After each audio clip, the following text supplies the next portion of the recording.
ঘর সংসার, সংসদ এবং রাজপথ, এই তিনটা কর্মক্ষেত্রে আমরা ইনশাল্লাহ লড়াই করে যাব।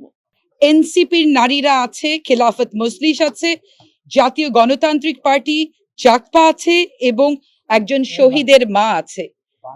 এই ঐক্য জাতিকে বার্তা দিচ্ছে দেশ গঠনে এবং দেশের সকল সংকটে আমরা ঐক্যবদ্ধ থাকব। এনসিপির কে ধন্যবাদ জানাই, আমার দলের আহ্বায়ক এবং যারা এই সিদ্ধান্ত নিয়েছেন, সিদ্ধান্তের সাথে আছেন, তাদেরকেও ধন্যবাদ জানাই যে তারা আমাকে এই জন্য যোগ্য মনে করেছেন এবং তারা দল থেকে আমাকে মনোনয়ন দিয়েছেন।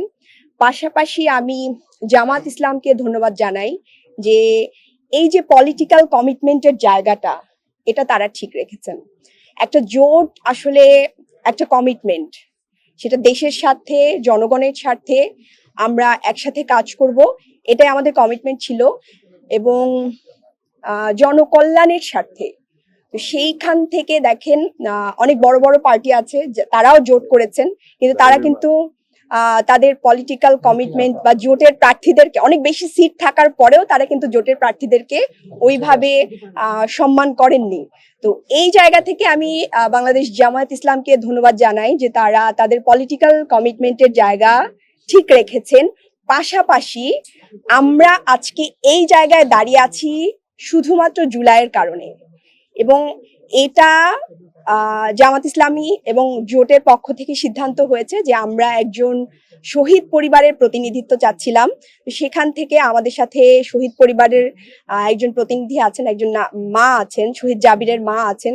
এটাও অনেক বড় একটা বিষয়, যেই জুলাইয়ের উপর দাঁড়িয়ে আমরা আজকে এইখানে দাঁড়িয়ে আছি, সেই জুলাইয়ের একজন শহীদের মা আমাদের সাথে আছেন, এটা আমাদের জন্য অনেক বড় বিষয়। তো এই জায়গা থেকে আমরা আশা করি, এবং আমাদের সাথে যেসব আপারা আছেন ওনারা খুবই কোয়ালিটি সম্পন্ন, ওনারা অনেক অভিজ্ঞ এবং রাজনৈতিকভাবে এনারা আমাদের থেকে অনেক বেশি অভিজ্ঞ। আমি আশা করি এই যে জোটের যে নারীদের পথ চলা, এটা খুবই সুন্দর হবে এবং আমরা নারীদের সামাজিক সুরক্ষা, নিরাপত্তা, স্বাস্থ্য, শিশু স্বাস্থ্য, তারপর এই যে আইন প্রণয়নের ক্ষেত্রে যে ভূমিকা রাখা দরকার, এগুলো আমরা ইনশাল্লাহ একসাথে জনকল্যাণ স্বার্থে আমরা করতে পারবো ইনশাল্লাহ। জামাত ইসলামী দল, ওনারা আমাকে সম্মানিত করেছেন, সেজন্য আমি ওনাদেরকে শুকরিয়া, ওনাদের উপর শুকরিয়া আদায় করছি। আমি আশা করছি আমার জুলাই 1400 শহীদ পরিবার, 20,000 আহত যোদ্ধা এবং আমার জুলাই যোদ্ধারা যারা আছেন, তাদের হয়ে আমি তাদের যে সমস্যা, তাদের প্রতিনিধিত্ব করব। আপনারা সবাই আমার জন্য দোয়া করবেন। আসসালামু আলাইকুম। আমি মহিলা এমপি হিসেবে মনোনীত হয়েছি, এর চেয়েও আমার কাছে যেটা আনন্দ দিচ্ছে, আমাদের সাথে একজন জুলাই শহীদের মা আছে। আমি এই জন্য আমার এমপি হওয়ার চেয়েও এই জন্য বেশি খুশি, এবং আমি ধন্যবাদ জানাতে চাই জামাতি ইসলামী নেতৃত্বাধীন 11 দলীয় জোটের এই সিদ্ধান্তকে, যারা যেখানে দেশের মানুষ একটা অস্বস্তিকর পরিস্থিতিতে আছে, দ্বিধা বিভক্তি, সেখানে এই 11 দলীয় জোট প্রমাণ করলো একটা ঐক্যের এবং ঐক্যের বার্তা দিল। যেই মনোনয়ন দেওয়া হয়েছে, এখানে শুধু জামাতে ইসলামীর অত্যন্ত যোগ্য নারীরা নেই, এনসিপির নারীরা আছে, খেলাফত মজলিস আছে, জাতীয় গণতান্ত্রিক পার্টি জাগপা আছে এবং একজন শহীদের মা আছে। এই ঐক্য জাতিকে বার্তা দিচ্ছে দেশ গঠনে এবং দেশের সকল সংকটে আমরা ঐক্যবদ্ধ থাকব। আমি ধন্যবাদ জানাতে চাই এই 11 দলীয় ঐক্য জোটকে। আরেকটি কথা বলবো, যেই জুলাইয়ের উপর দাঁড়িয়ে আজকে আমরা এখানে স্বাধীনভাবে কথা বলতে পারছি এবং দেশের 70% মানুষের রায় যেখানে গণভোটের, সেই রায় বাস্তবায়নের জন্য আমরা ঐক্যবদ্ধভাবে কাজ করব।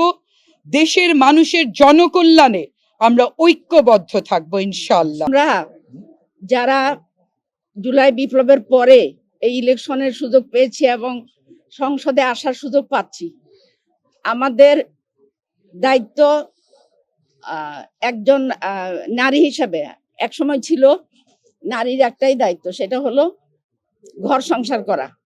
এখন আমাদের দায়িত্ব হলো তিনটা: ঘর সংসার, সংসদ এবং রাজপথ। এই তিনটা কর্মক্ষেত্রে আমরা ইনশাল্লাহ লড়াই করে যাব। আমরা সংসারে আমরা একটা সুখের সংসার করব। আমরা আমাদের শিশুদেরকে গড়ে তুলব জাতির ভালো নাগরিক হিসাবে এবং একজন ভালো মানুষ হিসাবে, আল্লাহর বান্দা এবং বান্দি হিসাবে। আর দ্বিতীয়ত, আমরা সংসদে সোচ্চার থাকব। সংসদ হলো জাতির নির্বাচিত প্রতিনিধিদের নিয়ে। সুতরাং জাতির আশা-আকাঙ্ক্ষা, বিশেষ করে নারীদের আশা-আকাঙ্ক্ষা যাতে প্রতিফলিত হয় এই সংসদের মাধ্যমে, সেই সংগ্রাম আমরা চালিয়ে যাব।